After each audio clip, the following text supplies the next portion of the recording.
जय हिंद प्यारे बच्चों। मैं संजीव राणा आप सभी का अपने परिवार निर्वाण गुरुकुल में हार्दिक अभिनंदन करता हूँ। आज की जो हमारी केमिस्ट्री की क्लास होने वाली है, आपको थंबनेल पढ़कर दिख गया होगा कि आज का जो हमारा टॉपिक होने वाला है वो क्या होने वाला है। टॉपिक है हमारा types of chemical reaction. Chemical reaction के टाइप्स यानी प्रकार, रासायनिक अभिक्रिया के प्रकार। रासायनिक अभिक्रिया कितने तरह की होती है, ठीक है। तो आज हम पूरा डिटेल में पढ़ेंगे, पूरा रासायनिक अभिक्रिया कितने प्रकार की होती है, ठीक है। चलो आगे बढ़ते हैं अपनी वीडियो पर। देखो मैंने क्या लिखा है, टाइप्स ऑफ केमिकल रिएक्शन, रासायनिक अभिक्रिया के प्रकार। तो आज हम पहले ये देख लेते हैं कि कितने तरह की हम केमिकल रिएक्शंस को पढ़ने वाले हैं, ठीक। पहला जो हमारा होने वाला है, पहला जो हम पढ़ेंगे वो पढ़ेंगे इसमें कॉम्बिनेशन रिएक्शन यानी संयोजन अभिक्रिया, ठीक। दूसरा जो हम पढ़ने वाले हैं वो है हमारी डिकम्पोजिशन रिएक्शन यानी वियोजन अभिक्रिया। इसको हम अपघटन अभिक्रिया भी कहते हैं, ठीक है। इसका दूसरा नाम जो है वो है अपघटन अभिक्रिया। तीसरा जो हमारा रिएक्शन होने वाली है वो है डिस्प्लेसमेंट रिएक्शन। हिंदी वालों के लिए, यूपी बोर्ड वालों के लिए मतलब होता है इसका विस्थापन अभिक्रिया, ठीक। चौथी जो हम रिएक्शन पढ़ेंगे वो पढ़ेंगे डबल डिस्प्लेसमेंट रिएक्शन यानी द्विविस्थापन अभिक्रिया। चलो अब बढ़ते हम next, combination reaction. Combination reaction क्या होती है, देखो। The reaction in which two or more than two reactants reacts with each other to form a single product, यानी ऐसी अभिक्रिया जिसमें दो या दो से ज्यादा अभिकारक, क्या दो से ज्यादा अभिकारक यानी रिएक्टेंट्स एक दूसरे से क्या करेंगे, रिएक्शन करेंगे और क्या बनाएंगे, सिंगल प्रोडक्ट यानी एकल उत्पाद बनाएंगे। समझे बात को। दो या दो से ज्यादा हमारे पास रिएक्टेंट होंगे और प्रोडक्ट कितना बनेगा, सिर्फ एक। एग्जाम्पल देखते हैं, जैसा कि हमने एग्जाम्पल लिखा हुआ है, कार्बन प्लस ऑक्सीजन यानी C+O2 गिव CO2। कार्बन और ऑक्सीजन की जब मैं रिएक्शन कराऊंगा तो मुझे क्या मिलेगा, CO2। क्या मिलेगा, CO2। तो देखो रिएक्टेंट्स मेरे पास कितने थे, दो। प्रोडक्ट मुझे कितना मिला, एक। तो यही हम डेफिनेशन में हमने पढ़ा था कि the reaction in which two और more than two reactants reacts with each other to form a single product. समझे बात को। एक और एग्जांपल ले लेते हैं, चलो इसका क्या लेंगे, चलो example number 2, calcium oxide plus carbon dioxide. देखो calcium oxide plus CO2 gas को जब मैं एक दूसरे से रिएक्शन कराऊंगा इसकी, तो मुझे एक कंपाउंड मिलेगा जिसका नाम है CaCO3 यानी कैल्शियम कार्बोनेट। तो यहाँ देखो जो कैल्शियम ऑक्साइड है उसका जो नेम होता है, केमिकल नेम होता है, उसे हम कहते हैं क्विकलाइम और हिंदी में इसे हम कहते हैं बिना भुजा चूना। बिना भुजा चूना, ठीक है। देखो CO2 तो CO2 ही रहेगा। ये है हमारा केमिकल नेम, इसको हम कहते हैं कैल्शियम कार्बोनेट। कैल्शियम कार्बोनेट, ठीक है। तो मैंने क्या करा, कैल्शियम ऑक्साइड की रिएक्शन कार्बन डाइऑक्साइड गैस के साथ करा दी, तो मुझे जो बनने वाला जो मेरा सिंगल प्रोडक्ट बना वो क्या बना, कैल्शियम कार्बोनेट। समझ में आया। कॉम्बिनेशन रिएक्शन क्या होती है, जिसमें दो या दो से ज्यादा रिएक्टेंट्स एक दूसरे से रिएक्ट करके सिंगल प्रोडक्ट बनाते हैं, उस रिएक्शन को हम कहते हैं ये कॉम्बिनेशन रिएक्शन का एग्जाम्पल है, ठीक है। चलो नेक्स्ट बढ़ते हैं, डिकम्पोजिशन रिएक्शन यानी वियोजन अभिक्रिया। और मैंने इसका आपको दूसरा नाम भी बताया था, हम इसको क्या कहते हैं, अपघटन अभिक्रिया, ठीक। तो एक बार डेफिनेशन पढ़ लेते हैं, डेफिनेशन से हमें चीजें क्लियर हो जाएंगी, नहीं होगी तो फिर हम एग्जांपल पर आएंगे, एग्जांपल से चीजों को क्लियर करेंगे। The reaction in which one reactant break down into two और मोर देन टू प्रोडक्ट्स, ऐसी अभिक्रिया जिसमें एक अभिकारक दो या दो से अधिक उत्पाद में टूट जाता है, वियोजन या अपघटन अभिक्रिया कहलाती है। समझे बात को, क्या कहना चाह रहा है वो, यानी ऐसी रिएक्शन जिसमें रिएक्टेंट जो होगा वो हमारा होगा सिंगल, और जो हमारे पास बनने वाले प्रोडक्ट होंगे वो या तो दो होंगे या फिर दो से ज्यादा होंगे। समझे। एग्जाम्पल देखते हैं, चलो देखो एग्जाम्पल मैंने क्या लिखा हुआ है, CaCO3 को जब मैं हीट कराकर ब्रेक डाउन करूंगा तो ये किस में चेंज हो जाएगा, calcium oxide plus carbon dioxide gas. देखो गैस है तो ये क्या होगी, गैस जो है क्या होगी, वो रिलीज होगी, ठीक है। तो कैल्शियम कार्बोनेट को जब मैं हीट करा के ब्रेक डाउन करूंगा तो मेरा जो प्रोडक्ट बनेगा एक तो कैल्शियम ऑक्साइड बनेगा और दूसरा जो प्रोडक्ट बनेगा वो बनेगा मेरा कार्बन डाइऑक्साइड गैस। समझे बात को? एग्जाम्पल से क्लियर हुआ? एक और एग्जाम्पल मैं बताता हूँ आपको, ये आप घर पर भी ट्राई करना, ठीक है? डिकम्पोजिशन रिएक्शन का एग्जाम्पल है जो आपको घर पर आसानी से अवेलेबल हो जाएगा। देखो शुगर देखिए, शुगर, चीनी, चीनी तो सबने देखी होगी। देखो चीनी का केमिकल फॉर्मूला पढ़ लेते पहले। चीनी को हम केमिकल फॉर्मूला क्या होता है चीनी का? C12H22O11। देखो ये है शुगर का फॉर्मूला। क्या है ये? शुगर, ठीक है, शुगर। जब मैं शुगर को हीट करूंगा, देखो शुगर को जब मैं हीट कराऊंगा तो ये किस में टूट जाएगा? एक तो कार्बन में टूटेगा, और किस में टूटेगा? और ये टूटेगा वाटर में। किस किस में टूटेगा? जब मैं शुगर को हीट कराऊंगा तो ये ब्रेक डाउन होगा। तो किस किस में ब्रेक डाउन होगा? एक तो कार्बन में ब्रेक डाउन होगा, और एक किस में ब्रेक डाउन होगा? वाटर में, यानी H2O में ब्रेक डाउन होगा। तो पहले से बैलेंस तो कर ले। कल हमने बहुत अच्छे से सीखा था कि अनबैलेंस केमिकल रिएक्शन को बैलेंस कैसे करते हैं। देखो यहाँ पर मेरे पास कार्बन के कितने एटम है? 12, और वहां पर मेरे पास कार्बन के कितने एटम है? 1। तो मैं क्या करूंगा, इधर 12 है तो मुझे उधर भी 12 करना होगा, तो मैं किसकी मल्टीप्लाई कर दूंगा? 12 की। ठीक, अब देखो यहाँ पर मेरे पास हाइड्रोजन कितने हैं? 22। ऑक्सीजन कितने? 11। तो यहाँ देखो हाइड्रोजन मेरे पास है 2, ऑक्सीजन है 1। तो मैं क्या कर दूंगा, यहाँ पर मैं 11 की मल्टीप्लाई कर दूंगा। तो देखो 11 2 22, हाइड्रोजन 22 हो गए, और 11 की मल्टीप्लाई ऑक्सीजन में करूंगा, 11 मेरे पास ऑक्सीजन हो गए। तो किस किस में ब्रेक हुआ? एक तो ये कार्बन में ब्रेक हुआ, कार्बन, ठीक है, और किस में ब्रेक हुआ? वाटर में। तो देखो जब आप इस रिएक्शन को आप करोगे तो क्या करोगे, एक स्पून लेना, ठीक है, एक चम्मच लेना, उसके ऊपर आप शुगर, थोड़ी सी शुगर रखना, फिर क्या करना, नीचे से उसको हीट करना। तो जब आप इसको हीट करोगे तो क्या होगा, जो शुगर है वो धीरे धीरे ब्लैक हो रही, यानी डिकम्पोज होनी शुरू हो जाएगी, ठीक है। तो जो शुगर है उसका क्या होना हो जाएगा, अपघटन होना शुरू हो जाएगा। तो क्या होगा, जो शुगर है वो धीरे धीरे ब्लैक होगी, और जो उसके अंदर का वाटर है, जो वाटर है वो क्या होगा, वेपर बन के उड़ जाएगा। तो जो ब्लैक ब्लैक हमें बाद में जो प्रोडक्ट मिलेगा वो क्या होगा, कार्बन, और जो वाटर वेपर है वो क्या होगी, वो उड़ जाएगी, ठीक है। तो वाटर वेपर क्या होगा, वो उड़ जाएगी, और कार्बन हमें मिल जाएगा, ठीक है। समझे एग्जाम्पल को? चलो अब आते हैं नेक्स्ट। देखो तीसरी जो हमारी रिएक्शन है वो है डिस्प्लेसमेंट रिएक्शन। डिस्प्लेसमेंट रिएक्शन क्या होती है, ठीक है, डिस्प्लेसमेंट रिएक्शन, और हिंदी में से कहते हैं हम विस्थापन अभिक्रिया।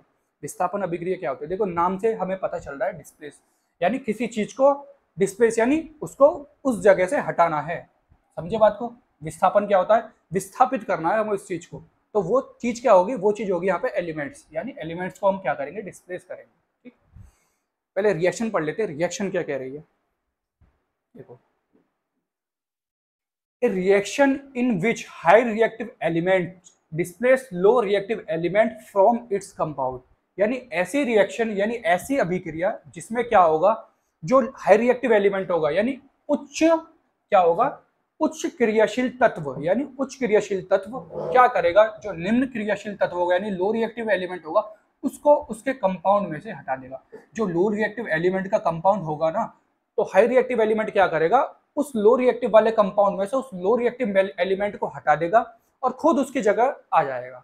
समझे बात को मैं क्या कहना चाह रहा हूँ? एग्जांपल देखते हैं। चलो जैसे मैंने एग्जांपल लिया NaCl, वो सॉरी सोडियम प्लस HCl, यानी सोडियम की रिएक्शन जब मैं हाइड्रोजन क्लोराइड के साथ कराऊंगा, सोडियम की रिएक्शन जब मैं हाइड्रोजन क्लोराइड के साथ कराऊंगा तो क्या करेगा, सोडियम जो है हाइड्रोजन को उसकी जगह से हटा देगा। देखो हाइड्रोजन को क्या कर देगा, वो उसकी जगह से हटा देगा और खुद उसकी जगह पर आ जाएगा। तो देखो जैसे यहाँ पर हो रहा है, देखो क्या हुआ, HCl में से हाइड्रोजन चला गया, सोडियम हाइड्रोजन की जगह आकर बैठ गया, तो उसने क्या बना लिया, सोडियम क्लोराइड, ठीक।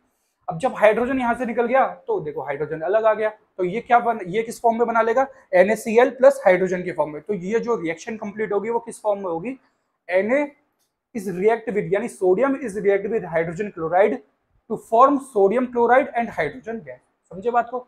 सोडियम ने क्या काम करा, HCl में से हाइड्रोजन को उसकी जगह से हटा दिया और खुद उसकी जगह पर आ गया।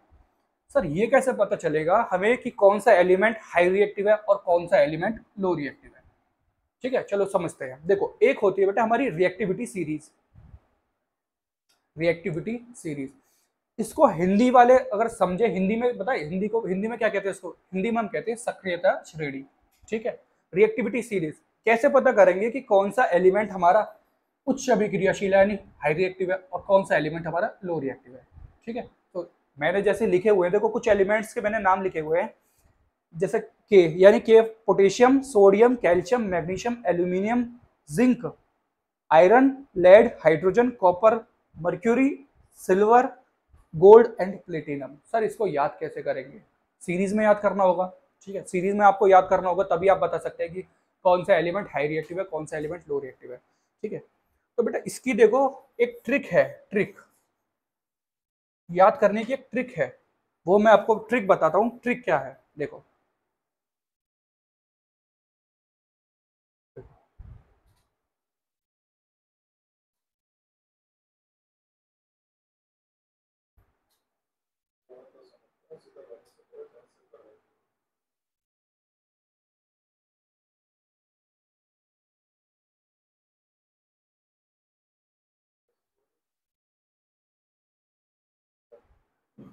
ओहो,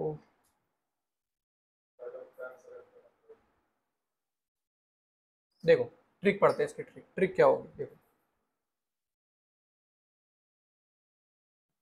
ट्रिक से याद करेंगे क्या होगा। देखो कैसे पता करेंगे कि सर ये क्या है, पहले क्या आएगा, क्या पोटेशियम कैसे आएगा, यानी इसका सिंबल क्या होता है पोटेशियम का के। ठीक है, देखो पहले मैं लिख देता हूँ फिर आपको समझाऊंगा है क्या। देखो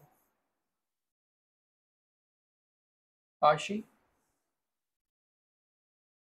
नाथ का माली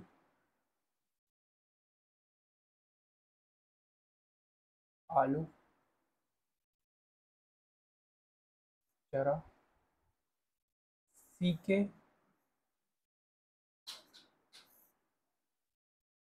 पकाता।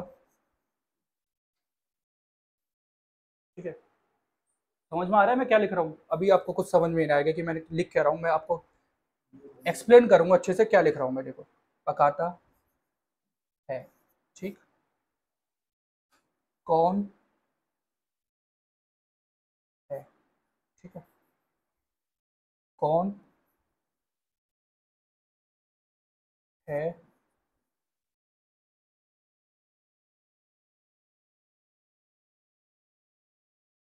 आगे। इसको थोड़ा और कर लेते हैं ऊपर।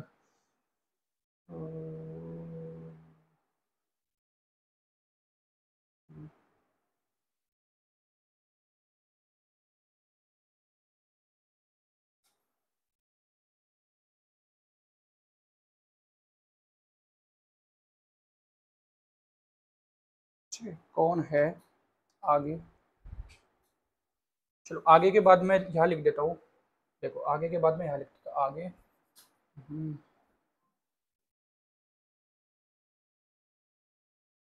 आओ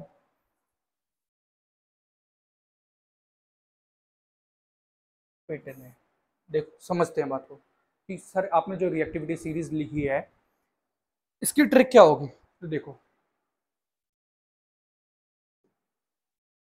देखो के, देखो K N C A, magnesium, aluminium, zinc, Fe, Pb, H6, copper. देखो जो ये वाला लिखा है मैंने, देखो इसके आगे मैं लिख देता हूँ, ये वाला जो ट्रिक है वो है Au वाले के लिए, Au। और जो बेटा ये वाली जो ट्रिक है लास्ट वाली वो है Pt। देखो एक बार मैं आपको इनके नेम्स बता देता हूँ ये है क्या क्या। देखो ये है के, सिंबल है पोटेशियम का, पोटेशियम है, sodium, calcium, magnesium, aluminium, zinc, Fe मतलब आयरन, Pb मतलब लेड, H मतलब हाइड्रोजन, ठीक, Cu मतलब कॉपर, Hg मतलब मर्क्यूरी, Ag आपका हो गया सिल्वर, Au हो गया आपका गोल्ड, Au हो गया आपका गोल्ड और Pt हो गया आपका प्लेटिनम। सर आपने लिख दी। अब देखो इसकी ट्रिक, देखो मैंने क्या लिखा है, काशीनाथ का माली आलू जरा फीके पकाता है, कौन है आगे आओ पिटने। सर आप तो पीट रहे हैं बेटा, याद ट्रिक यही है याद करने की, जो ये बहुत ही ज्यादा सिंपल ट्रिक है, हम रिएक्टिविटी सीरीज को इससे बहुत आसानी से याद कर लेंगे। क्या बताया मैंने, काशीनाथ का माली आलू जरा फीके पकाता है, कौन है आगे आओ पिटने। ठीक है, आप ये पूरी एक जो मैंने ट्रिक बताई है, एक पूरी इसको फ्लो में बोलिए। सर काशीनाथ का माली आलू जरा फीके पकाता है, कौन है आगे आओ पिटने। ठीक है, ये पूरी आप सीरीज आपको याद हो जाएगी तो आपको पता होगा कि कौन सा एलिमेंट हाईली रिएक्टिव है, कौन सा एलिमेंट लो रिएक्टिव है। अब देखते हैं, देखो ऊपर से नीचे आने में, इस रिएक्टिविटी सीरीज में ऊपर से नीचे आने में जो वो होती है आपकी, यानी मेट एलिमेंट्स की जो रिएक्टिविटी होती है वो डिक्रीज होती है। यानी इस ऊपर वाले की सबसे हाई होगी, देखो जो टॉप पर बैठा है उसकी हाई होगी, और जो बिल्कुल नीचे बैठा है बेटा उसकी लो होगी। यानी ये हाई टू लो चलती है। कैसी चलती है? हाई टू लो, यानी ऊपर वाले का। जैसे अगर मैं आपको बात बताऊं, जो आपका सबसे ऊपर है पोटेशियम यानी के, तो बेटा के जो है उसकी रिएक्टिविटी जो होगी वो होगी सबसे ज्यादा, और सबसे कम किसकी होगी? प्लेटिनम की। समझे बात को? जो ऊपर है उसकी रिएक्टिविटी ज्यादा होगी, जो नीचे है वो उसकी रिएक्टिविटी कम होगी। समझे बात को? अब देखो हमने हाइड्रोजन को, देखो हाइड्रोजन को हमने लिख दिया यहाँ पे, देखो हाइड्रोजन। ठीक है, हाइड्रोजन, ये क्या है? हाइड्रोजन। अब देखो जो हाइड्रोजन से ऊपर वाले एलिमेंट्स है मेरे, देखो हाइड्रोजन से जो ऊपर वाले मेरे जितने भी एलिमेंट्स है उनकी रिएक्टिविटी क्या होगी? हाइड्रोजन से ज्यादा होगी। और जो हाइड्रोजन से नीचे वाले एलिमेंट्स है उनकी रिएक्टिविटी क्या होगी? हाइड्रोजन से कम होगी। यानी ये वाले जो होंगे एलिमेंट्स वो क्या होंगे? हाई रिएक्टिव किससे? Than hydrogen. जो हाइड्रोजन से ऊपर वाले जितने भी मेरे एलिमेंट्स हैं वो हाई रिएक्टिव होंगे, किसके कंपैरिजन में? हाइड्रोजन के कंपैरिजन में। और बात करता हूं मैं नीचे वाले, तो ये हो जाएंगे आपके लो रिएक्टिव देन हाइड्रोजन। जो हाइड्रोजन से नीचे वाले आपके जितने भी एलिमेंट्स हैं वो क्या होंगे? लो रिएक्टिव होंगे, किसके कंपैरिजन में? हाइड्रोजन के कंपैरिजन में। तो आपने सीरीज पढ़ी, ठीक है। तो देखो ये है, अगर जो हाईली रिएक्टिव एलिमेंट्स होगा वो क्या काम करेगा? लो रिएक्टिव एलिमेंट को उसके कंपाउंड में से हटा देगा। तो इसलिए हमें रिएक्टिविटी सीरीज को याद करना बहुत जरूरी है। मैं एक एग्जांपल देके और समझाता हूँ। उस एग्जांपल को, जो अब मैं एग्जांपल समझाने वाला हूँ ना इसका, उसको हम बेटा भी प्रैक्टिकली भी परफॉर्म करेंगे, बट जब हमारा टॉपिक लास्ट वाला भी खत्म हो जाएगा, डबल डिस्प्लेसमेंट वाला, उसके बाद। तो जो हम रिएक्शन करेंगे वो करेंगे ये, देखो Fe plus CuSO4, Fe plus CuSO4 क्या मिलेगा हमें? देखो FeSO4 प्लस कॉपर, यानी FeSO4 प्लस कॉपर क्या मिलेगा हमें? FeSO4 और कॉपर मिलेगा। सर ऐसा क्यों हुआ? Fe ने कॉपर को क्यों डिस्प्लेस करा? तो यहां देखते हैं अब हम रिएक्टिविटी सीरीज में। तो देखो Fe कहां पर है? देखो Fe ये रहा, कॉपर कहां पर है? कॉपर ये रहा। अब ये बताओ ऊपर कौन है इन दोनों में से? कॉपर और आयरन में से ऊपर कौन है? सर Fe जो है वो हमारा ऊपर है और कॉपर जो है वो हमारा नीचे है। तो मैंने अभी आपको बात बताई थी, जो हाईली रिएक्टिव मेटल्स होते हैं वो टॉप साइड होते हैं, और जो लो रिएक्टिव मेटल्स होते हैं वो बॉटम साइड होते हैं। तो देखो आयरन ऊपर है, कॉपर नीचे है, तो इन दोनों में से हाईली रिएक्टिव कौन होगा? आयरन। तो इसलिए आयरन जो है कॉपर सल्फेट को उसके सॉल्यूशन में से डिस्प्लेस कर देगा, यानी विस्थापित कर देगा। ठीक है, इसको हम प्रैक्टिकली समझेंगे कैसे करेगा।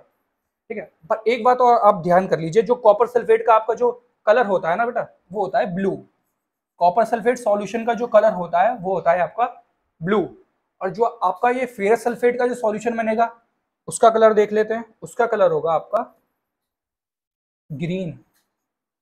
जो फेरस सल्फेट सॉल्यूशन बनेगा ना आपका आयरन सल्फेट, उसका जो सॉल्यूशन का कलर होता है वो होता है ग्रीन।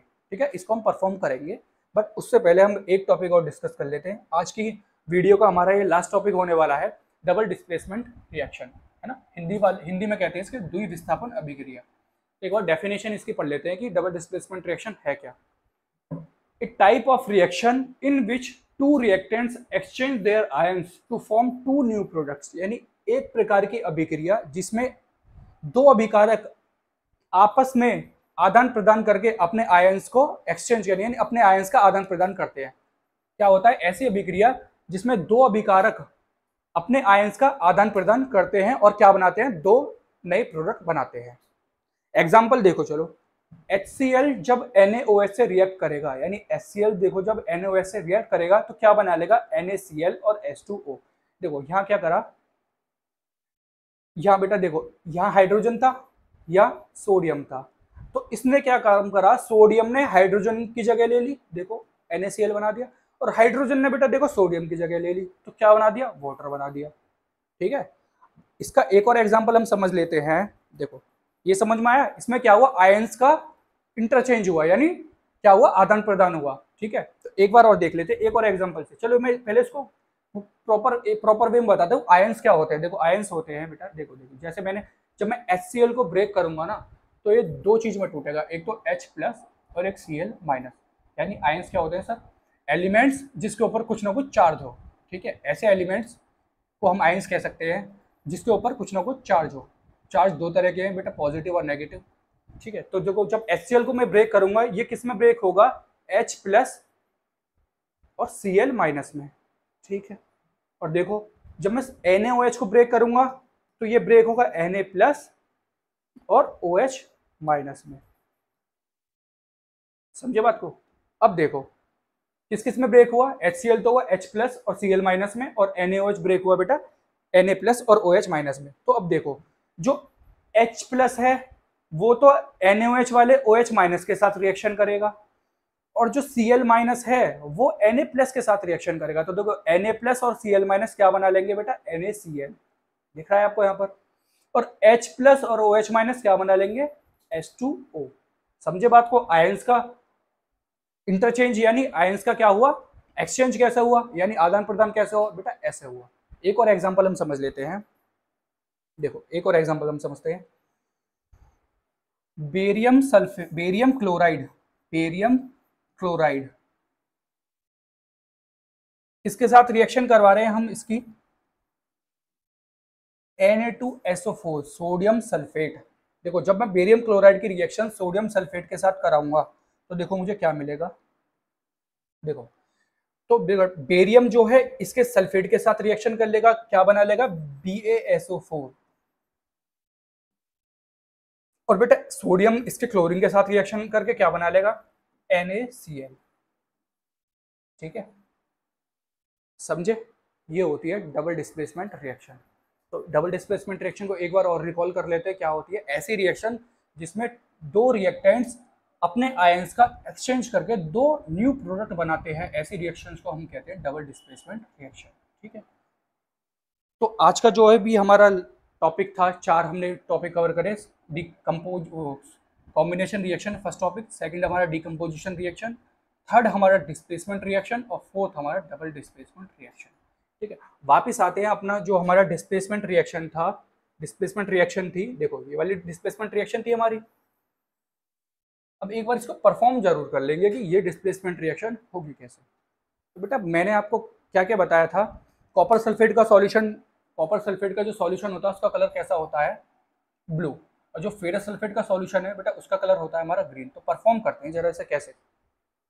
ठीक है, तो देखो हमारे पास क्या क्या है, देखो मेरे पास ये है टेस्ट ट्यूब।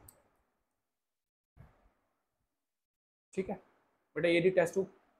अब देखो मेरे पास क्या क्या सॉल्यूशन होना चाहिए, सर कॉपर सल्फेट। देखो मैंने क्या बताया था आपको, जो कॉपर सल्फेट होता है ना, देखो जो कॉपर सल्फेट होता है उसका कलर कैसा होता है, ब्लू। देखो कॉपर सल्फेट का हम सॉल्यूशन बनाएंगे। देखो मैं क्या करता हूँ, कॉपर सल्फेट का सॉल्यूशन बना रहा हूँ।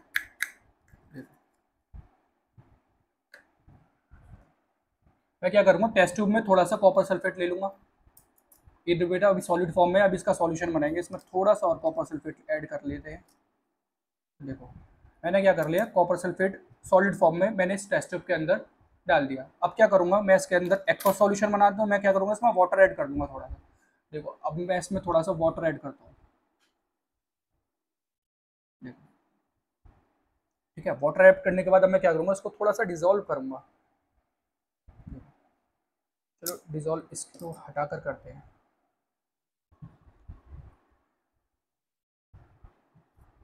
देखो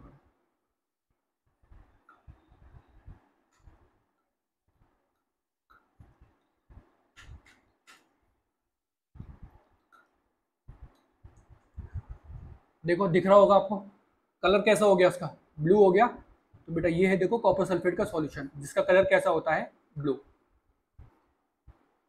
अब मुझे इस कॉपर सल्फेट के सॉल्यूशन की जो रिएक्शन करानी है वो किसके साथ करानी है, आयरन के साथ। बेटा एक थोड़ा सा और डिजोल्व कर लेते हैं इसे, थोड़ा और कलर इसका अच्छा हो जाएगा ताकि आपको और क्लियर दिखे इसका सॉल्यूशन कि कलर कैसा है। ठीक है, देखो अब तो काफ़ी बेहतर हो गया होगा। ठीक है, दिख रहा है ना आपको, ब्लू कलर का है कॉपर सल्फेट का सॉल्यूशन हमारा हो गया ब्लू कलर का। अब मैं क्या करूंगा, रिएक्शन करने के लिए मुझे क्या क्या चाहिए, एक तो सर आपको कॉपर सल्फेट की जरूरत होगी, कॉपर सल्फेट का सॉल्यूशन मैं बना चुका हूँ।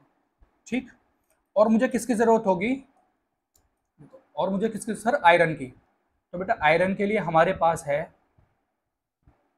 देखो पंच पिन होती है स्टेपलर वाली, हमने आयरन की जगह हमने उसको यूज करा है। ठीक है, तो अब मैं क्या करूंगा, मैं इस कॉपर सल्फेट के सॉल्यूशन में इस आयरन को देखो डिप करने जा रहा हूँ, ये चला गया। अब बेटा देखना, ये इसमें रिएक्शन होगी, देखो धीरे धीरे रिएक्शन होगी। इसमें रिएक्शन क्या होगी, जब कॉपर सल्फेट आयरन के साथ रिएक्शन करेगा तो आयरन क्या कर देगा, कॉपर सल्फेट के सॉल्यूशन में से कॉपर को निकाल देगा, यानी कॉपर को डिस्प्लेस कर देगा, और उस सॉल्यूशन का कलर कैसा करेगा, ग्रीन करेगा। बट वो सर जो कॉपर निकला है वो कलेक्ट कहाँ पर करेंगे हम, तो बेटा वो जो मैंने इसके अंदर आयरन गेरा है ना, तो जो कॉपर है वो इस आयरन की जो मैंने इसके अंदर पिन गेरी है इसके ऊपर कलेक्ट हो जाएगा। तो सर अभी देखते हैं रिएक्शन, बेटा रिएक्शन में थोड़ा टाइम लगेगा, बट चलो फिर भी थोड़ा वेट करते हैं 1 या 2 मिनट का। देखो मुझे यहाँ पर विजिबल हो रहा है कि इसके अंदर रिएक्शन हो रही है, क्यों, देखो इसके अंदर धीरे धीरे ना बबल्स बनने शुरू हो गए हैं। रिएक्शन में क्या हो रही है, रिएक्शन में देखो बबल्स बनने शुरू हो गए हैं, यानी कुछ ना कुछ तो इसके अंदर खुराफाती हो रहा है। अब देखते हैं इसके अंदर क्या होगा।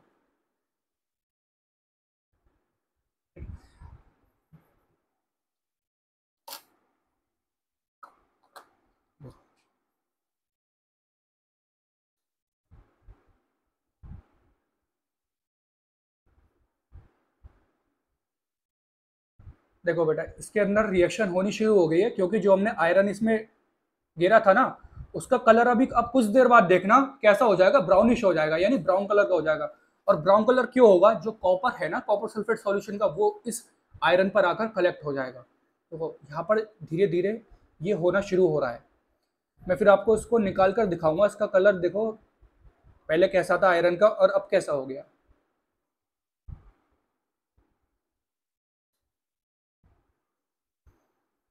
देखते हैं, वेट करते हैं चलो थोड़ा सा और।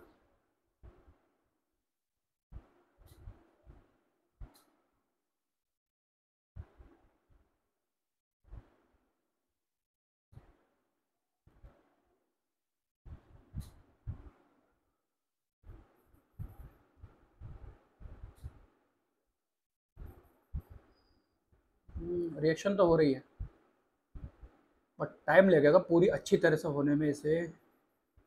तो बेटा देखते हैं चलो, वैसे वीडियो बहुत लंबी हो जाएगी। हम सोच रहे हैं कि देखो मुझे पता था ऐसा होने वाला है, तो मैंने क्या करा था, ये जो रिएक्शन है ना इसको पहले ही कर लिया था।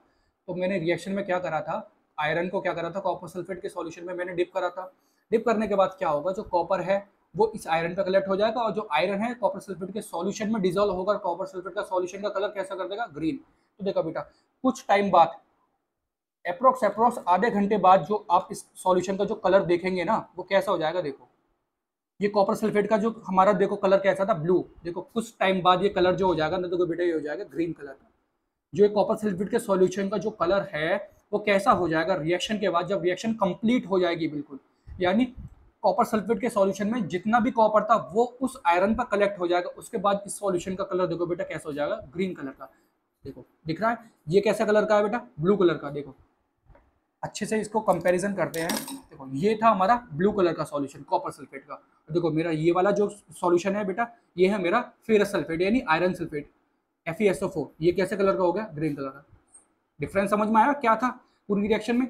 इसमें क्या हुआ, कॉपर आयरन ने कॉपर सल्फेट के सॉल्यूशन में से कॉपर को डिस्प्लेस कर दिया और उस सॉल्यूशन में अपना सॉल्यूशन बना लिया, यानी खुद उस कॉपर की जगह आ गया और अपना एक सॉल्यूशन बना लिया, जिस सॉल्यूशन का नाम था बेटा फेरस सल्फेट। और कॉपर क्या हो गया बेटा, कॉपर जो इसके अंदर हमने आयरन डिप कर आया ना उसके ऊपर आके कलेक्ट हो जाएगा। ठीक है, आई होप समझ में आया होगा आपको पूरा एक्सपेरिमेंट। रिएक्शन में पूरा बहुत टाइम लगेगा, इसलिए रिएक्शन को हम होने देते हैं यहीं और वीडियो को यहीं रोकते हैं। ठीक है, चलो चीज़ें क्लियर हुई। एक्सपेरिमेंट के थ्रू मैंने समझाया आपको कि डिस्प्लेसमेंट रिएक्शन कैसी होती है। ठीक है, तो जो आज का हमारा जो टॉपिक है वो कंप्लीट हो चुका है। कल का जो आपका टॉपिक रहने वाला है बेटा वो है आपका कोरोजन और रेंसिडिटी। आपके चैप्टर 1 के ये लास्ट 2 टॉपिक्स है, कोरोजन और रेंसिडिटी। इसमें हम कोरोजन के बारे में भी पढ़ेंगे, प्रिवेंशन पढ़ेंगे, उसकी रेंसिडिटी पढ़ेंगे और उसके प्रिवेंशन के बारे में पढ़ेंगे। ठीक है, तो अपनी तैयारी करते रहिए और बोर्ड्स में अपने नंबर और बेहतर करने के लिए हमारी वीडियोस को देखिए। ठीक है, 3 बजे आपको मैथ की वीडियो मिलेगी, 4 बजे आपको केमिस्ट्री की और 5 बजे आपको अंकित सर की फिजिक्स की वीडियो मिलेगी। तब तक के लिए जय हिंद, गुड बाय।